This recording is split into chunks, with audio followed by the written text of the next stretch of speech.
Good morning. I wanted to do a little bit on the heart chakra because that's the chakra we're covering for our Awakening to Ascension class. And it really fits in the theme with the collective energy and what's going on too.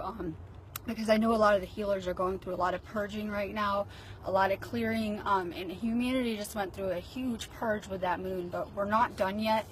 We still have a long way to go. Our bodies are changing, we're becoming lighter, we're becoming more efficient. We're basically upgrading, and a lot of people are really on the fast track for ascension, and that's all of you guys. I believe it's kind of like a planetary thing, and we're doing this really rapidly. So we're growing and evolving really fast, but it's also really hard on the body. So we're going through a lot of physical purging right now, things like that, just removal of toxins. And I want to talk to you and give you a little technique that I like, a shamanic healing technique that I use to heal the past and things that have happened to you in your past, and a way to kind of retrieve pieces of your soul that you may have lost. So I'm gonna go over the heart chakra a little bit and then give you guys a little tip and teach you guys how to heal your past. Basically, the heart chakra is blocked by grief, and this is a chakra that I know all about. I was born and inherited a lot of grief off of my whole family. I have 5 siblings, and everyone in my family inherited a lot of grief off of both of our parents. And then those patterns kind of continued into our lives. We had a death in our family, and we had some more grief added to that. So I really know about having a blocked heart chakra and all the things that can go with it. And I believe that everyone breaks their heart chakra to open it to unconditional love at some point, and that we love conditionally until we go through that pain or experience it. So we all kind of had to go through this at some point in time, and it's only through that grief, those lessons, that we really can love each other unconditionally, and not in that 3D kind of conditional paradigm, but that unconditional 5D kind of spiritual union type of way. A lot of people have blocked heart chakras right now. I'm seeing fibromyalgia everywhere. That's from a blocked heart chakra. I'm seeing people with lung problems, heart problems, all sorts of things like that, blood pressure. Those all are regulated by the heart chakra. And the thing is that we brought a lot of past pain with us into these lives. It might not have all been from this life. That's why it's kind of hard to heal these things when we're not consciously aware of even what we've been through, who we are, where we're from, things like that. So we have an energy signature in our bodies, and we really show these traumas and things that we brought with us, baggage, all sorts of things reflected in our energy and the totality of it. So now we're purging out a lot. We're also seeing a lot of people come into twin flame union, which is pretty amazing. So amazing. So we're seeing a lot of spiritual unions come into fruition, and just know that the heart chakra also is kind of like an interdimensional porthole where you have to have an open heart chakra to access any of these higher dimensions. So you really are trying to follow your heart right now. A lot of people have blocked heart chakras. A lot of people have been through narcissistic, empathic relationships before they get to their twin flame. And those people that are really narcissistic or have those kind of traits just have a blocked heart chakra. So we're seeing these kind of problems just reflecting in the whole. Just work on getting rid of your past life stuff. And I'm going to give you guys that little tip right now on how I like to heal my past. So have you ever had a really bad experience in your life? Maybe something painful that you have been through.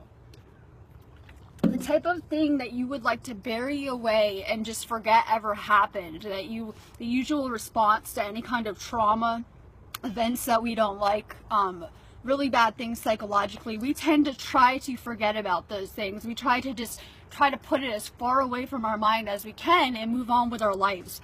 The problem is that when we do that, we create soul splits, because that is an aspect, that person that you were when that trauma happened is an aspect of who you are. So if you're ignoring that aspect of yourself, you're going to create a fracture or a split. And we have lost so many pieces of our souls throughout this life just in doing that very thing. And the best way to get those pieces of your soul back are to think of that memory, like pull up the memory of the bad time that you went through, and see yourself in that memory at the age that you were, and send yourself healing energy. In doing that, you'll get that aspect of yourself back and that piece of your soul back. And we're not our experiences, so we tend to equate our experiences as being part of who we are, or that we made bad choices and that's why we experience this stuff and things like that. But we have to let go of that. You're not your experiences. Anything you've ever been through is just turning you into the person that you're becoming, which is pretty amazing. So just know you're not even these experiences, but we have to mend ourselves. We have to make ourselves whole again.